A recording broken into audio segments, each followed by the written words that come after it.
You know why? Because I got a Chinese robot to laugh at. Where do we even go from here? There's no escape. Very little escape is possible in the physical world from all this bullshit. Economically, it gets more and more remote as a possibility to escape because unless you create yourself as an unsinkable personal brand, your business can be disrupted overnight if you start one, or your job can be replaced. Even our imaginative escapes are being flattened and dismantled by an endless barrage of information. So what do? Drop out? I don't know. I say, since everything's fake already, you should probably be fake too.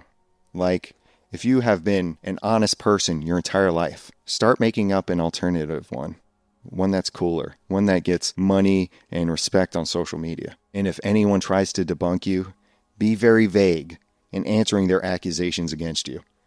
Run out the clock and until the next big story that comes along in the news, that will distract them from you. I saw this title on a YouTube video today.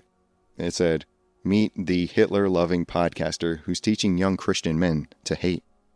So, if you're creating a fake new alternative identity, just know that one's been taken. You can't keep bringing up the Nazis. You can't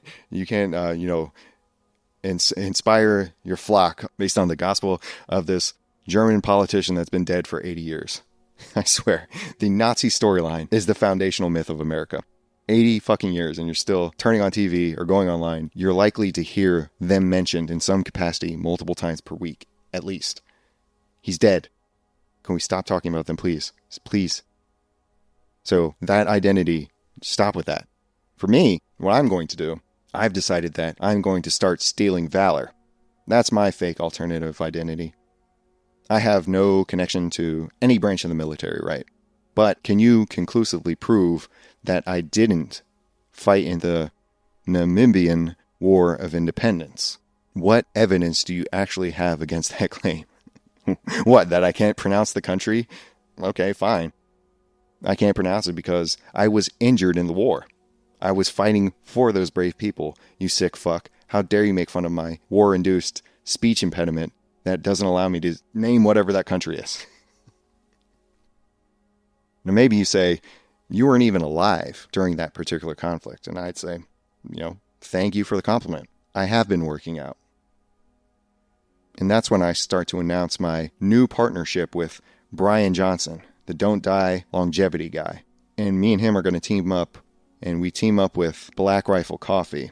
And with my promo code, you too can get shipped my patented longevity blueprint for 81-year-old veterans of African civil conflicts. We can defy our aging process and, live past the release of ChatGPT 8. Maybe that's the one that finally kills us all or takes our jobs. Whatever, who cares, right? That's going to be my gimmick moving forward because I like creating content. And if you create content, you need a gimmick. Fortunately for me, I'm just a guy. There's nothing about me really, truly special. But I feel like once I start to steal Valor, that's when I can get attention and really start to sell out. So once I'm at say 1776 Patreon subscribers, currently only $1 a month, by the way, that's when I'll fly to Austin, Texas. And I'll loudly challenge Joe Rogan to a fight on social media until I'm arrested or gunned down, as it were, by the police.